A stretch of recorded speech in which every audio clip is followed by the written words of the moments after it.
So welcome everybody to MLI's podcast. I'm Aaron Wudrick. I'm the director of the domestic policy program here at the Macdonald-Laurier Institute. Very pleased to be joined today by Jon Hartley, who is one of our new senior fellows here at MLI. He's also a research fellow at the Foundation for Research on Equal Opportunity and an economics PhD student at Stanford University, from whence he joins us today. So welcome, Jon, and thank you for being with us. Thanks so much for having me, Aaron. Now, the reason I wanted to talk to you today is you recently published a very interesting piece in The Hub, which is one of Canada's newest and I think most interesting media outlets. And the title of your piece was, "Is the New Ottawa Consensus Killing Our Economy?" So maybe I obviously could start at the obvious place for those who have not read your piece yet. What is your piece about? What are you talking about when you say the New Ottawa Consensus? Sure thing. So there's this notion of an old, this old notion of a Washington Consensus, which was sort of originally a set of 10 policy ideas that were written down in 1989 by British economist John Williamson, who spent most of his career at the Pearson Institute for International Economics. And it really was meant to summarize this sort of free market, someone call neoliberal economic policy ideas that arguably sort of hit their peak in terms of popularity in the late 1980s and early 1990s, and were influential ideas, not just in the U.S. And in developed market economies, but also in promoting economic development around the world. And so those original 10 ideas were essentially this: one, fiscal policy discipline; two, redirect sort of public spending away from sort of big government industrial subsidies toward broad-based sort of services like education, healthcare, infrastructure investment. Three, tax reform for market-determined interest rates, and five, having competitive sort of flexible exchange rates. For a long time, till the 1970s, exchange rates were fixed on the sort of Bretton Woods system for a long period of time, from the Second World War to through the early 1970s. Six is trade liberalization. Seven was liberalization of inward foreign direct investment. Eight was privatization of state enterprises. Nine was deregulation, and 10 was legal security for property rights. And so initially, it was when it was originally written down, just referring to policies that were sort of being adopted by some Latin American economies, like Chile, in response to the sort of socialist or more socialist economic policy regimes of the 1970s. But it kind of grew to take a life of its own, that the term Washington Consensus, to really just describe sort of this orientation, relatively new orientation toward sort of free market economic policy. And that was sort of promoted through several U.S. White House administrations, internationally through aid agencies like the IMF and the World Bank, and was really a catalyst for economic mobility in lifting billions of people out of poverty. So you could think of the growth of the Asian tiger economies like South Korea, Hong Kong, Taiwan, and Singapore. These countries went from being fairly poor to being on the same level as developed countries in terms of GDP per capita by sort of by the end of the 20th century, early part of the 21st century. And also you had other countries like in South America, like Chile, that adopted these sorts of free market economic reforms to great success. And places like China and India that started to grow after both the Deng Xiaoping and Rao reforms of the 1980s and 1990s, respectively. There's obviously a very, very high concentration of the world population in those countries. So even just moving their GDP per capita by, say, $10,000, $5,000, $10,000 is huge when you think about it in terms of improving poverty on a global scale. This sort of period was really dubbed the age of Milton Friedman by Harvard economist Andre Schleifer, and it can't be sort of overstated in my mind how it coincided with rapid reductions in absolute poverty. The share of people in the world living under $1 a day fell significantly, and you also had significant reductions in infant mortality around these times, big increases in life expectancy and educational attainment. And I think quite a few economists would argue that that those free market reforms had a lot to do with shaping incentives to allow these economies to grow and to promote widespread improvements in economic well-being and these sorts of really significant reductions in poverty that I think can't be ignored. Okay. Well, and I mean, the key word of all this, of course, is that it was a consensus. So I think, is it fair to say that part of the reason this was so remarkable is that you saw sort of politicians on both sides of the aisle in a number of countries, whether sort of Bill Clinton, Tony Blair in Canada, you saw the Liberal Party in the 1990s. These are, there sort of was a consensus across both sides of the aisle of this sort of neoliberal economics, fiscal prudence, lower taxes. And that was kind of what made it a little different than what came before it, where there was a lot more argument over what direction we wanted the economies to go in. Exactly. And it was a pretty big change. You could think in the U.S. from say the Nixon era of say price controls or the Jimmy Carter era, which actually was maybe the start of this trend. Jimmy Carter and the Jimmy Carter administration started doing things like deregulating the airlines. This big period of deregulation arguably started before Ronald Reagan even took office, even though Ronald Reagan is certainly, I think, the sort of poster child politician behind promoting what eventually became known as the Washington Consensus, sort of free market economic policies. But it's exactly right. It's continued sort of through the Bush 41, Bill Clinton era. You had the NAFTA era that certainly was a cornerstone of the Mulroney conservatives, and there was quite a bit of debate in the Conservative Party of Canada at the time. It was a big part of the Macdonald Commission, which was all about reviving economic growth in Canada. But that continued throughout the 90s. Fiscal reforms both on both sides of the U.S.-Canada border. The Chrétien years and the Bill Clinton years, and then through the 2000s too. I think both the Bush 43 south of the border and the Harper years, getting some fiscal surpluses going in the Harper years, really sort of up until the Great Recession and its aftermath is when this arguably started to wane. Yeah, and so let's talk a bit about that too, because you talk about this new Ottawa Consensus, as you've called it. Obviously, we live in a bit of a different world. You talk about that period throughout the 90s and sort of the early 2000s. I'm going to guess that perhaps the sort of starting trigger point was the financial crisis in the late aughts. But in terms of this new consensus, what are the sort of key elements of this new consensus, and what marks it as very different from the old consensus?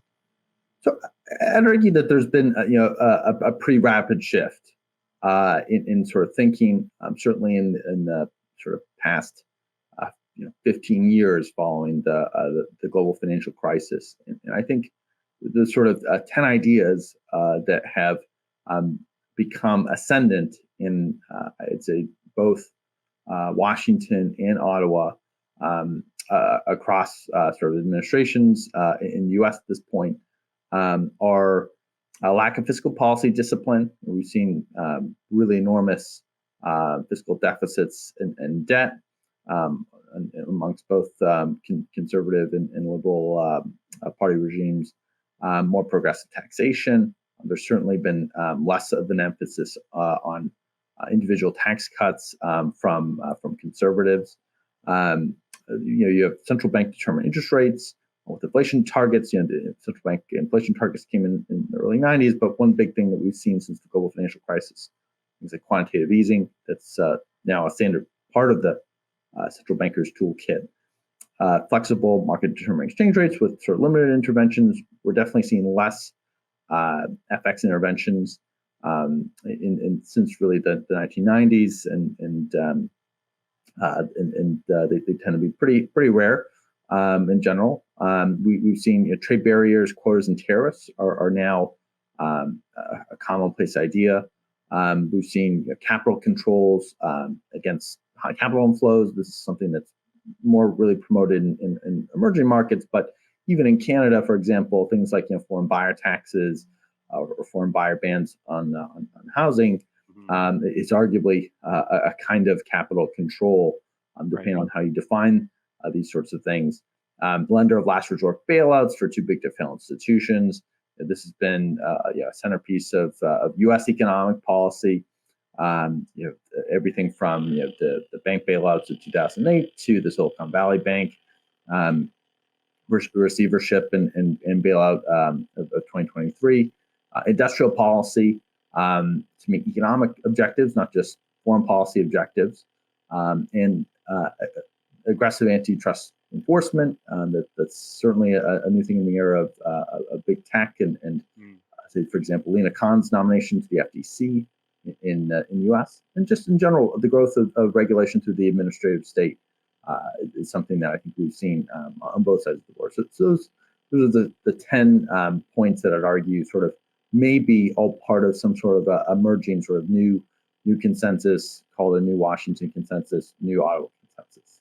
Yeah, and it's interesting because you talk about like thinking back in sort of my own political life. If I go back to the 90s, you have every party arguing over who's going to balance the budget quicker, whereas today you have no one really talking about balancing the budget. Or sort of the when we talk about a consensus, what's interesting is that you have parties that are supposed to be offering alternatives really converging on the same policy. And I wanted to talk a bit about, trade policy in the U.S., for example. For a long time, Republicans were seen as the free traders, right? And then we got Donald Trump, who obviously took a very different view of these things. But then when he was defeated by Joe Biden becomes president. You see them continue essentially what was Trump's policy in a lot of trade areas. So is that, do you see that continuing? Certainly, United States. I don't know if you. The other thing we could talk about is differences you see as a Canadian living in the U.S. watching both sides of the border. Do you see any big differences between the way that this consensus is coalescing there versus up here? Sure. I think there's a few reasons why this is happening. One economic reason is that there was certainly the Great Recession and there's been certainly some pretty heterogeneous impacts of things like globalization, and things becoming more automated. But I think more so, I think that the biggest contributor to this rise is really a political one. So in the U.S., there's a lot of voters who are largely socially conservative and economically progressive that are concentrated in Ohio and Pennsylvania, two states which have been essential in deciding almost every presidential election for the past few decades. And so Donald Trump was sort of elected on this economic platform that sort of rejected complete free trade in favor of regulatory tariffs and quotas, which support a number of those, or attempt to support the sort of manufacturing jobs that are based in Ohio and Pennsylvania. And you've seen sort of a continuation of this. On the Republican side, you now have a lot of anti-free market proponents, ranging from U.S. senators like J.D. Vance and Josh Hawley to powerful Washington think tanks. For example, the Heritage Foundation has changed a little bit to support sort of this idea of the new right. But there's several new think tanks like sort of Partnership Institute or American Compass. And the sort of new right, which is sort of the term that's loosely used to describe this group of people, sort of emerges. It seems to be a very powerful new coalition in the GOP, in the same way that the socialist left has become ascendant in the Democratic Party. On the Democratic side, what's happened is something similar. It's trying to get the same voters in the Midwest, like Ohio and Pennsylvania, and the Democratic Party has sort of begun to sort of rethink its stance on free trade around the same time. Right. In the 2010s, Bernie Sanders, New Socialism, and you could think back to 2016 when this sort of group sort of forced Hillary Clinton to speak negatively of the Trans-Pacific Partnership and revoke her support for it, the same deal that she negotiated called the gold standard. And more recently, I think it's fascinating to look at what's happened with the Biden administration. Those who wanted the Biden administration or thought it would be sort of an extension of the Clinton-Obama Washington Consensus years, with sort of light touch government expansions, instead got some care and consideration of markets and market forces, instead got a takeover from the AOC Elizabeth Warren New Socialist Wing. So we've seen a lot of new spending bills and some pretty major deficit spending over the past couple of years, along with continuation of tariffs, new tariffs like on soup cans that have been imposed on Canada and China and other countries. Right.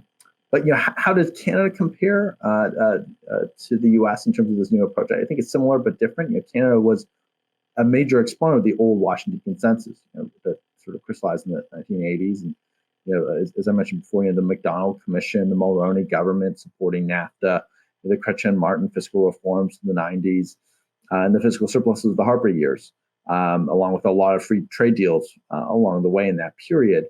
And I think the sort of anti-free market sentiment or sort of new Ottawa Consensus, if you want to call it that, is definitely rising most prominently amongst sort of the Liberal Party over the past 10 years. Think about opposition to growth in the energy sector. Think about foreign buyer taxes and bans on foreign purchases of housing.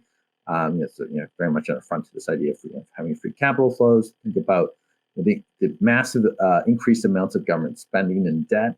Then at the same time, you could think about the Conservatives. Conservatives have always in Canada have always sort of defended some non-market friendly things like supply management. Mm-hmm. Look at how Andrew Scheer beat out Maxime Bernier for third-party leadership in 2018 on this particular issue, sort of dairy subsidies and supply management. But I do think that the Conservative Party of Canada right now, at least with Pierre Poilievre as its leaders, is certainly closer to the older Consensus. Mm-hmm. But in the long run, in the decades ahead, we'll have to see what happens. Yeah, it's going to be interesting to see. And if you look at, there's no question, in my view, that the current Liberal government has a very different approach to markets than, the previous Liberal administrations under Chrétien and Martin. And you look at just one example, the subsidies for electric vehicle battery plants. I mean, the amount of money that the federal Liberals, and to be fair, some of their, including Doug Ford in Ontario, who's a progressive conservative, the amount of money that they're committing to this essentially large industrial policy is just off the scale compared to any of their sort of previous efforts. So it's going to be interesting to see if there is a change of government. Would a Pierre Poilievre government continue down the road of these sort of massive industrial policy subsidies, or would they take a different turn? I guess I wanted to touch on. We got time for one more question here. Just wanted to ask you about the biggest challenges that Canada's economy faces going forward.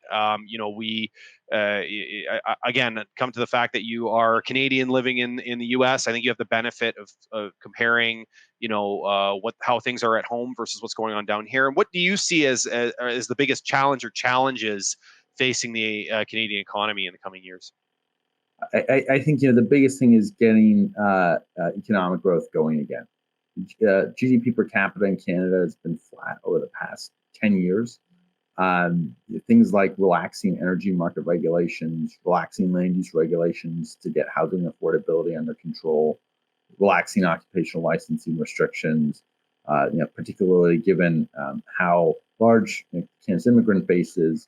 A lot of people come to Canada with foreign licenses that they can't use, and so helping them get to work and using their skills, I think is all essential part of this, and then getting the debt under control, I think will be a huge part of the solution. I think it's interesting to see how Pierre Poilievre has largely started this discussion around economic stagnation in Canada that we've seen over the past 10 years or so, largely during the period when Justin Trudeau has been in office. But it's interesting to see how now, given how popular this topic of housing affordability has become, and talking about the so-called gatekeepers and relaxing land use regulations, how quickly the Trudeau Liberals are trying to demonstrate some sort of competency on this issue, and we'll see what happens. But I think it's we're seeing some sort of a start on recognizing that growth in Canada is an issue. But there's a long way to go, and I think we very much need something like a new Macdonald commission to think about ways in which we can promote economic growth in Canada. Yeah, that's a great point about the gatekeepers on housing. Mr. Poilievre seems to have won the day, and the Liberals are scrambling to sort of match him on these things. It'll be interesting to see if he can apply that same logic to many of the other people who are gatekeepers and regulations that constrain our economy in different ways going forward. So, well, this has been great, Jon. Thanks so much for taking the time to chat with us. Jon Hartley, again, a senior fellow with us here at the Macdonald-Laurier Institute. And thank all of you for tuning in today. We'll catch you on the next podcast.